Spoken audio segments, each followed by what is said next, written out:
प्यारे बच्चों, आप सभी का स्वागत है हमारे YouTube channel physics with Vikas sir में। आज हम लोग बेटा जिस कॉन्सेप्ट पर डिस्कस करने वाले हैं वो चैप्टर सेकंड के गॉस की प्रमेय का अनुप्रयोग होने वाला है। जी हाँ, हम लोग बेटा देखने वाले हैं इस टॉपिक को, जो कि गॉस की प्रमेय के अनुप्रयोग के अंतर्गत आता है। ये बेटा 5 नंबर का क्वेश्चन है और कई बार बोर्ड एग्जाम में पूछा जा चुका है। बहुत इंपॉर्टेंट क्वेश्चन की श्रेणी में आता है। जी हाँ, आप देख सकते हैं हेडिंग आपके आंखों के सामने मेंशन है, एक समान रूप से आवेशित गोली कोश के कारण वैद्युत क्षेत्र की तीव्रता। बेटा इसके कारण वैद्युत क्षेत्र की तीव्रता की मुख्य रूप से 3 स्थितियां संभव है। एक उस गोली कोश के बाहर, एक उस गोली कोश के पृष्ठ पर, एक उस गोली कोश के अंदर। आप केवल पहली स्थिति को समझ लीजिए, बाकी 2 स्थितियां हमारा आपको बहुत आसानी से और 2 लाइन में समझा देंगे। सिर्फ पहली स्थिति को बहुत ध्यान से समझना है। जी हाँ, आप बिल्कुल सही सुन पा रहे हैं। एक समान रूप से आवेशित गोली कोश के कारण वैद्युत क्षेत्र की तीव्रता की मुख्य रूप से 3 स्थितियां होंगी, उस गोली कोश के बाहर, पृष्ठ पर और अंदर। तो बेटा सबसे पहले हम इसके लिए भाषा लिख दिए हैं, लेकिन हम बोर्ड पे चित्र बना रहे हैं, आप समझ सकते हैं। सबसे पहले हमने मान लिया कि मेरे पास एक बिंदु है। इस बिंदु को हमने नाम दिया बेटा ओ। क्या नाम दिया? ओ। इस बिंदु ओ से कैपिटल आर त्रिज्या का एक वृत्ताकार इस प्रकार से हम गोला बनाएंगे। बेटा हम कला में थोड़ा ज़्यादा एक्सपर्ट रहे हैं, आप मेरे चित्र को देख के बेहतर तरीके से समझ ही गए होंगे, और हम अपने विभाग के, इस विभाग के बहुत बड़े अध्यक्ष रहे होंगे, इसलिए थोड़ा सावधानी बरतिएगा, हमारे कला पे मत जाइएगा। तो हमने मान लिया बेटा मेरे पास एक बिंदु ओ है, जिसके आसपास हमने कैपिटल आर त्रिज्या का एक गोला खींचा है। इसकी रेडियस जो है वो बेटा कितनी है? Capital R. क्लियर? और ये जो वृत्ताकार गोला है वो बोला गया है एक समान रूप से आवेशित। हेडिंग के अनुसार चलो, तो हमने बेटा मान लिया ये एक समान रूप से आवेशित है, अर्थात इस पर समान रूप से जो आवेश विद्यमान है वो हम मान लेते हैं प्लस क्यू कूलाम का आवेश संपूर्ण गोले पर एक समान रूप से वितरित है।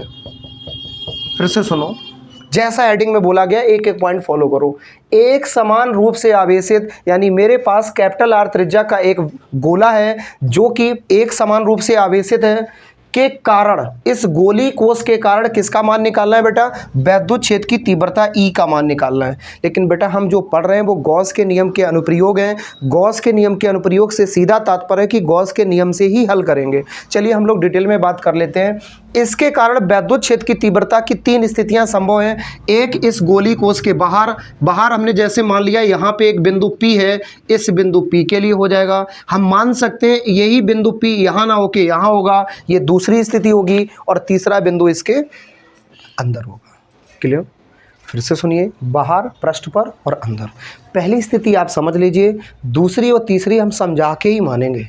आगे बढ़े तो सबसे पहले बेटा इस पहली स्थिति के लिए हम वैद्युत क्षेत्र की तीव्रता का मान ज्ञात करते हैं। इस पहली स्थिति के लिए जब वैद्युत क्षेत्र की तीव्रता का मान हम बिंदु P पर निकालेंगे, तो आप सभी को बेटा एक बात पता है कि गॉस का नियम सदैव बंद सतह के लिए लागू होता है।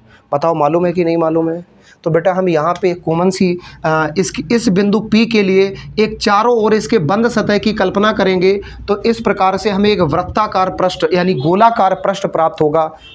कैसा प्राप्त होगा बेटा? गोलाकार, जिसकी यहाँ से यहाँ तक की दूरी कितनी हम ऐसे तो नहीं बता सकते, लेकिन इसको कुछ ना कुछ सपोज कर सकते हैं। यहाँ से यहाँ तक की दूरी को हम कितना मान लिए बेटा? Small r. कितना माना है? बहुत सावधानी से देखो, ये जो सबसे पहला गोला रेड मार्कर से बना है, ये दूरी कितनी है? Capital R. और यहाँ से लेके यहाँ तक की दूरी कितनी है? Small r. अगर ध्यान से देखोगे तो ऐसा दिख रहा होगा स्मॉल आर बड़ा है और कैपिटल आर छोटा है, यानी स्मॉल आर वाली दूरी ज़्यादा है और कैपिटल आर वाली दूरी कम है। इसकी बेटा अगर भाषा की बात करें तो हम लिख सकते हैं, माना कि कैपिटल आर त्रिज्या का एक गोला है जो कि एक समान रूप से आवेशित है। लिख सकते हैं। इसका पृष्ठ आवेश घनत्व हम कितना मान सकते हैं बेटा? सिग्मा। कितना मान सकते हैं? सिग्मा, जो कि इसके पृष्ठ पर वितरित होगा। और इस गोले के बाहर एक बिंदु P है, बहुत ध्यान से सुनना। इस गोले के बाहर एक बिंदु P है जहां सबसे पहले हम वैद्युत क्षेत्र की तीव्रता निकाल रहे हैं, लेकिन इस बिंदु P के लिए एक बंद पृष्ठ की कल्पना करने पर हमें गोलीय बंद गॉसियन पृष्ठ प्राप्त होता है। इसकी कुछ ना कुछ भाषा लिखनी है। सबसे पहले हम लिखेंगे, माना कि कैपिटल आर त्रिज्या का एक गोला है जो कि एक समान रूप से आवेशित है, जिसके कारण वैद्युत क्षेत्र की तीव्रता गोली कोश के बाहर, पृष्ठ पर और अंदर 3 स्थितियों में ज्ञात कर सकते हैं। इतना लिख पाएंगे? पैराग्राफ चेंज करके लिख देंगे, माना कि कैपिटल आर त्रिज्या का एक वृत्ताकार गोला है जिसका पृष्ठ आवेश घनत्व सिग्मा तथा एक समान रूप से आवेशित है। इतनी बात लिख ली। इसके बाद इससे स्मॉल आर मीटर की दूरी पर एक बिंदु P है जहां हमें वैद्युत क्षेत्र की तीव्रता का मान ज्ञात करना है। यानी सबसे पहले बेटा हम किसके लिए निकालेंगे, गोली कोश के बाहर। शुरू करें, ये चित्र बन चुका है। गोली कोश के बाहर यानी कि इस बिंदु P पर वैद्युत क्षेत्र की तीव्रता का मान निकालना है। तो बेटा हम सबसे पहले यहाँ पे अल्पतम क्षेत्रफल लेंगे। आप सभी को पता है कि हम किसके लिए पहले मान निकालते हैं, अल्पतम क्षेत्रफल। इस अल्पतम क्षेत्रफल की दिशा कहाँ होगी, डी वेक्टर ए, इसके सतह के लंबवत। हमने बताया था बेटा क्षेत्रफल की दिशा, जैसे ये मार्कर है, इसके ऊपरी सतह के क्षेत्रफल की दिशा ऊपर की ओर, इस भाग के क्षेत्रफल की दिशा इधर, इस भाग के क्षेत्रफल की दिशा इधर, निचले सतह की क्षेत्रफल की दिशा नीचे की ओर। तो इसके क्षेत्रफल की दिशा इधर हो गई। इस धनावेश के कारण वैद्युत क्षेत्र की तीव्रता की दिशा किधर होगी, इधर। दोनों के बीच कोण कितना होगा, 0, क्योंकि दोनों कैसे हैं, समांतर। सबसे पहले निकालेंगे बेटा, मार्कर रेड की जगह हम ब्लू इस्तेमाल कर लेते हैं। कोश के बाहर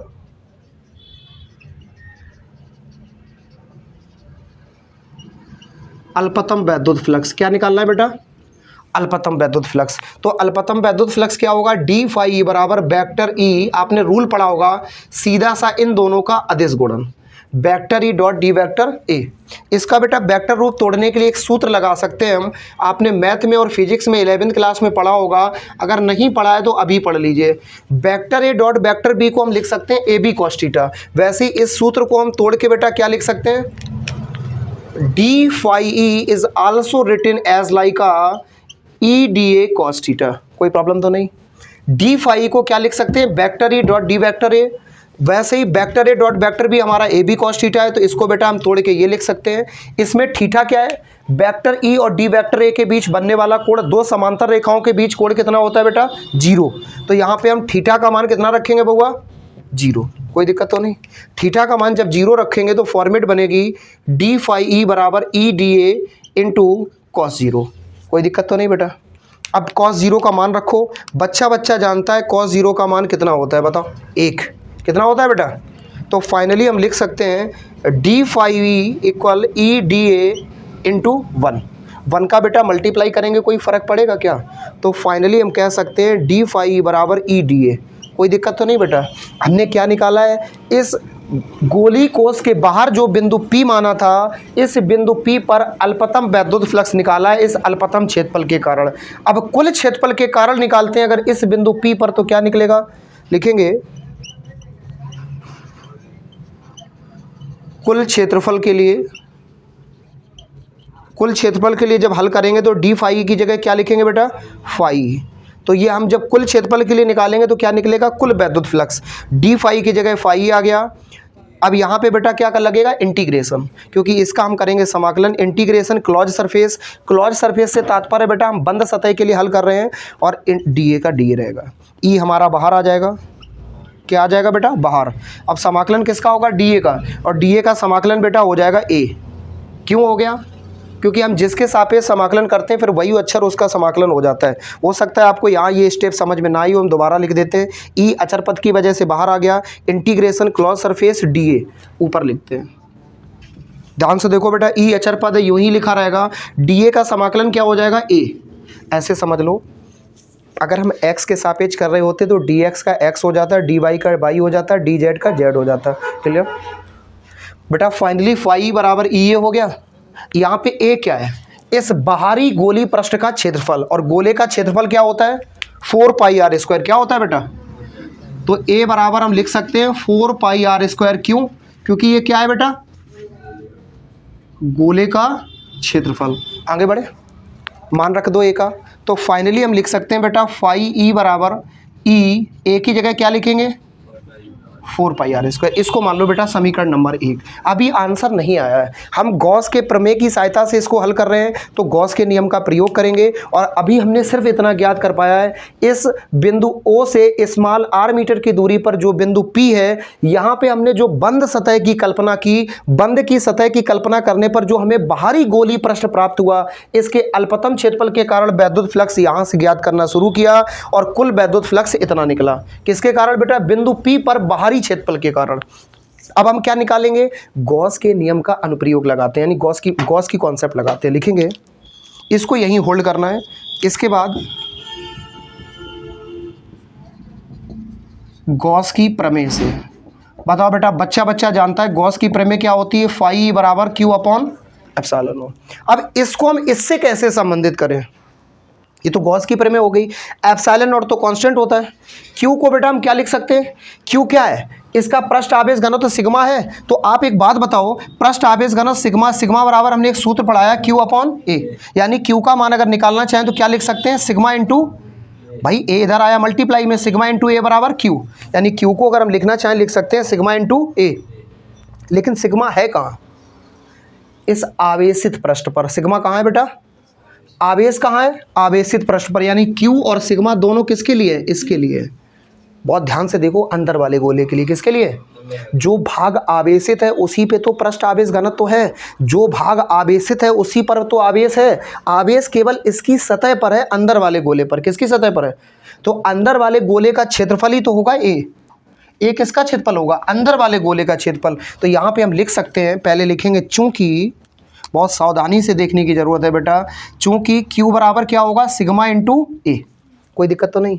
लेकिन इस ए का मान जब बेटा हम रखेंगे तो सिग्मा ए की जगह हम लिखेंगे 4 पाई आर स्क्वायर, यही तो लिखेंगे। लेकिन रुक जाओ, गलती मत करो, ये स्मॉल आर किसके लिए, बाहर वाले के लिए। किसके लिए, और आवेश कहाँ पे है, अंदर वाले पे। पृष्ठ आवेश घनत्व सिग्मा कहाँ है, अंदर वाले पे। तो बेटा इस अंदर वाले के लिए त्रिज्या कितनी है, कैपिटल आर। तो त्रिज्या हम कितनी लिखेंगे, ये चीज़ यहाँ समझने की ज़रूरत है। समझ में आया कि नहीं आया बेटा, हम थोड़ा डस्टर ले लें, इन चीज़ों को साफ़ करना है। ये मान क्यू वाला उठा के यहाँ रख दो। जब हम क्यू वाला बेटा मान रखेंगे तो आपके आंखों के सामने फॉर्मेट है, यहाँ देखो, फाई से बोलेंगे नहीं, क्यू की जगह क्या लिखेंगे, सिग्मा 4 पाई आर स्क्वायर, और डिवाइड में क्या है बेटा, एप्सिलॉन। इसको मान लेंगे समीकरण नंबर 2।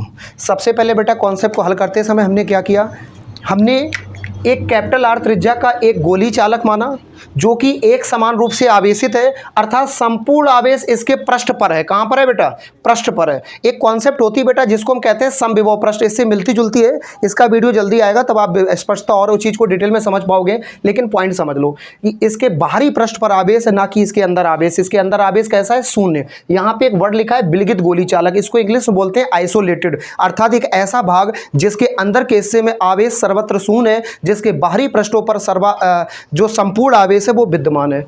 अच्छा, इससे कैपिटल आर त्रिज्या का ये गोला है जो कि पूर्ण रूप से धनावेशित है, जिसका पृष्ठ आवेश घनत्व तो सिग्मा है। इससे स्मॉल आर मीटर की दूरी पर एक बिंदु P माना जो कि गोली कोष के बाहर है। बेटा सबसे पहले हम बाह्य बिंदु पर वैद्युत क्षेत्र की तीव्रता निकाल रहे हैं, तो बाह्य बिंदु पर अल्पतम क्षेत्रफल हमने डीए लिया। क्या लिया बेटा, बाह्य बिंदु पर अल्पतम क्षेत्रफल डीए लिया। इस डीए के कारण अल्पतम वैद्युत फ्लक्स निकाला, डी फाई बराबर vector E dot d vector ए। इसके लिए बेटा हमने फॉर्मूले से तोड़ा, वेक्टर ए डॉट वेक्टर भी होता है ए बी कॉस थीटा, इसको तोड़ा, ये क्या हो गया, E D A cos theta. इसके बाद बेटा यहाँ पे हम थीटा का मान कितना रखेंगे, 0, क्योंकि दो समांतर रेखाओं के बीच बनने वाला कोण होता है 0। डी फाई बराबर आ गया E D A into cos 0, यानी थीटा का मान कितना रखा, 0। कॉस 0 का मान बेटा 1 रख दिया, मल्टीप्लाई किया, कोई इफेक्ट नहीं पड़ा। अब हम कुल क्षेत्रफल के लिए जब हल करेंगे, अभी हमने डीए के लिए हल किया था तो डी फाई का मान आया। जब कुल क्षेत्रफल के लिए करेंगे तो क्या आएगा, फाई बराबर इसका integration closed surface E D A, E अचर पद की वजह से बाहर आ गया, डी ए अभी समाकलन नहीं हुआ, सिर्फ शर्त लगाई थी कि अचर पद बाहर कर दिया। समाकलन उसी का करते हैं जिसके सापेक्ष करते हैं, ए डी के साथ जो अक्षर लिखा उसी के सापेक्ष समाकलन होगा। तो डीए का बेटा समाकलन क्या हो गया, ए डी एक्स होता तो एक्स, डी वाई होता तो वाई, डी जेड होता तो जेड, क्योंकि जिसके साथ में कोई यहाँ अंक नहीं लिखा तो कितना होता है, मल्टीप्लाई में 1। इस 1 का समाकलन वही अक्षर हो जाता है जो डी के साथ होता है, अर्थात जिसके सापेक्ष समाकलन कर रहे होते हैं। फाई बराबर ई ए आ गया। यहाँ पे ए क्या है बेटा, इस बाहरी गोले के कारण क्षेत्रफल, और बाहरी गोले की त्रिज्या कितनी है, स्मॉल आर, देखो ना। तो यहाँ पे इसका बेटा क्षेत्रफल लगाया तो फाई बराबर E into 4 pi r square, इसको समीकरण 1 मान लिया, यहीं छोड़ दिया। अब हम गॉस की प्रमेय लगा रहे हैं, गॉस के नियम की सहायता से हल कर रहे हैं, तो गॉस की प्रमेय लगेगी, और गॉस की प्रमेय लगाएंगे तो फाई बराबर Q upon epsilon not. Epsilon not का मान निश्चित होता है, क्यू का मान निश्चित नहीं है। तो क्यू है क्या इस गोले पर, जी हाँ ये लाल मार्कर से, जो रेड मार्कर से बना है, इस गोले पर एक समान रूप से वितरित आवेश है जिसका पृष्ठ आवेश घनत्व कितना है, सिग्मा। तो यहाँ पे बेटा हम इसके लिए लिख सकते हैं क्यू बराबर सिग्मा इंटू ए। ए क्या होगा, क्षेत्रफल किसका, अंदर वाले गोले का, क्योंकि आवेश अंदर वाले गोले पे है, पृष्ठ आवेश घनत्व अंदर वाले गोले पर है, तो इसका क्षेत्रफल क्या होगा 4 पाई आर स्क्वायर। 4 पाई तो बेटा कांस्टेंट है, 4 तो 4 हो गया, पाई का मान 22/7, ये तो कांस्टेंट हो गया। इस आर का मान बदल रहा है, क्योंकि जब अंदर वाला गोला है तो त्रिज्या कितनी है, कैपिटल आर, जब बाहर वाला गोला था तो त्रिज्या कितनी ली थी, स्मॉल आर। तो बेटा यहाँ इस त्रिज्या को रखा, फाइनली हमने ये क्यू का मान यहाँ पे रख दिया, जो आया समीकरण 2 मान लिया। समीकरण 1 और 2 की तुलना करेंगे। समीकरण 1 और 2 को देखो बेटा सभी लोग,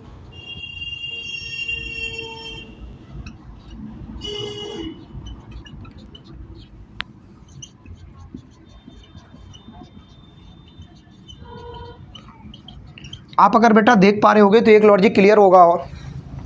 LHS के बराबर है तो हम कह सकते हैं RHS के बराबर होगा। देखो ना, समीकरण 1 ये, समीकरण 2 ये, इसमें LHS में फाई, इसमें LHS में फाई, इसके RHS में जो होगा वो एक दूसरे के बराबर होगा। According to the concept of math, x बराबर बाई और x बराबर जेड लिखा है तो हम कह सकते हैं कि बाई बराबर क्या होगा, जेड। अगर कहीं x बराबर सी और x बराबर डी लिखा है तो हम कह सकते हैं c बराबर भी डी होगा।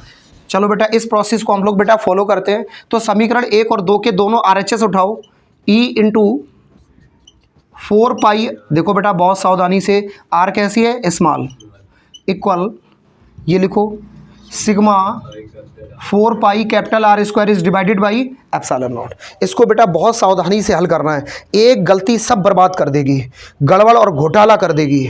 बहुत शांति और सावधानी का परिचय देते हुए इज्जत के साथ हमें लिखना है।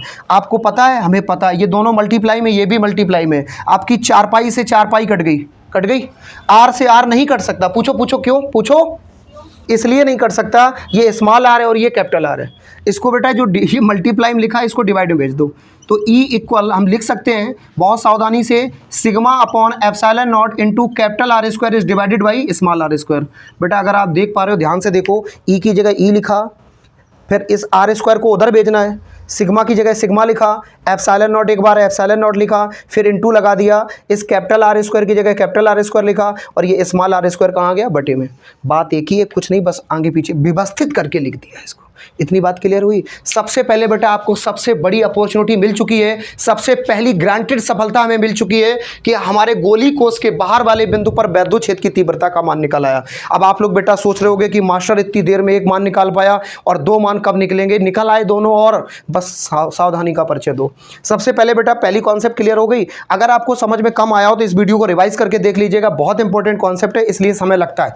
इसके बाद बेटा हमें कहाँ निकालना है, इस गोली कोष के पृष्ठ पर और गोली कोष के अंदर 2-2 लाइन की कॉन्सेप्ट है, इसलिए सावधानी से देख लीजिए। अगर हम बेटा बात करें तो मार्कर हमारा फेल हो गया, कोई बात नहीं, मार्कर दूसरा काम करेगा। चलो बेटा अब हम कहाँ पे बात करने वाले, गोली कोष के पृष्ठ पर, यानी बिंदु P अगर यहाँ ना होके यहाँ हो जाए तो क्या हो जाए, कुछ ना हो जाए, दूरी बदल जाए और कुछ ना बदल जाए। देखो बेटा अगर ये बिंदु P जो बाहर है ये यहाँ ना होके यहाँ होता तो क्या होता, जो स्मॉल r दूरी वो किसके बराबर होती, स्मॉल r दूरी किसके बराबर होती, कैपिटल R। बस रख दो, लिखेंगे, हेडिंग डाल देते हैं बेटा, है ना। पॉइंट नंबर 2, कोष के पृष्ठ पर, कहाँ पर बेटा, कोष के पृष्ठ पर। कोष के पृष्ठ पर जब ज्ञात करेंगे तो जो ये आंसर आया है वही आंसर रहेगा। बस देखो लिखेंगे, हम जानते हैं कि हमने क्या जाना, देखो E बराबर क्या आया था, sigma upon epsilon not capital R square बटे स्मॉल r स्क्वायर। बस बेटा एक काम होगा कि अगर ये बिंदु P यहाँ ना होके यहाँ होगा तो होगा ये कि जो स्मॉल r दूरी वो किसके बराबर होगी, कैपिटल R। यानी लिख सकते स्मॉल r इक्वल, यानी इस r की जगह क्या लिखेंगे, कैपिटल R। देखो देखो इसमें रख दो, E बराबर sigma upon epsilon naught into capital R square से बोलो ना, स्मॉल r स्क्वायर की जगह क्या लिखेंगे, कैपिटल R स्क्वायर। क्लियर। अब आप कहोगे मास्टर यहाँ तो R स्क्वायर है, यहाँ तो R है, हाँ तो हमने वही किया ना, R की जगह R बनाओ, स्क्वायर से क्यों बात कर रहे हो, R स्क्वायर से R स्क्वायर कट गया। फाइनली बेटा आंसर आ गया E बराबर सिग्मा अपॉन एप्सिलॉन नॉट। ये निकल आया। इस गोली कोष के बाहर वाले पृष्ठ पर ये निकला था, गोली कोष के पृष्ठ पर ये निकला है, अब रह गया गोली कोष के अंदर। तो बेटा एक बात बताओ, विलगित गोली चालक से तात्पर्य एक ऐसा गोली चालक, जी हाँ, एक ऐसा गोली चालक जिसके अंदर के भाग पर आवेश सर्वत्र शून्य है। जब अंदर के भाग पर यहां कहीं भी Q का मान 0 है तो आप एक बात बताइए, तो वैद्युत क्षेत्र की तीव्रता, जब आवेश ही नहीं तो वैद्युत क्षेत्र की तीव्रता खाक होगी। आवेश के कारण ही तो वैद्युत क्षेत्र उत्पन्न होता है, जब आवेश नहीं तो वैद्युत क्षेत्र नहीं होगा। यानी हम तीसरी सिचुएशन में लिख सकते हैं कोष के अंदर। बेटा आप खुद बना के लिख सकते हो, आवेश ना होने के कारण, विलगित गोली चालक होने के कारण और अंदर सर्वत्र भाग पर आवेश शून्य होने के कारण वैद्युत क्षेत्र की तीव्रता का मान भी शून्य होगा। That's all, that is enough concept and that is a enough format. यही बेटा हमारा आंसर, यही हमारी कॉन्सेप्ट है। उम्मीद करते हैं वीडियो आपको पसंद आया हो। यदि कोई कॉन्सेप्ट आपको समझ में ना आई हो कृपया कमेंट करके बताएं और 12th क्लास के संबंधित छात्रों के साथ वीडियो को अधिक से अधिक साझा करें। याद रहे कि आपको अपना संपूर्ण सिलेबस तो मिलेगा, लेकिन आपको चैनल को सब्सक्राइब जरूर करना पड़ेगा, क्योंकि हमारे साथ जुड़ के रहना पड़ेगा। कृपया चैनल को सब्सक्राइब करें और हमसे जुड़े रहें। इसी प्रकार के लेटेस्ट वीडियो देखने के लिए आप कमेंट करके अपने अपडेट को देते रहें। बहुत बहुत धन्यवाद।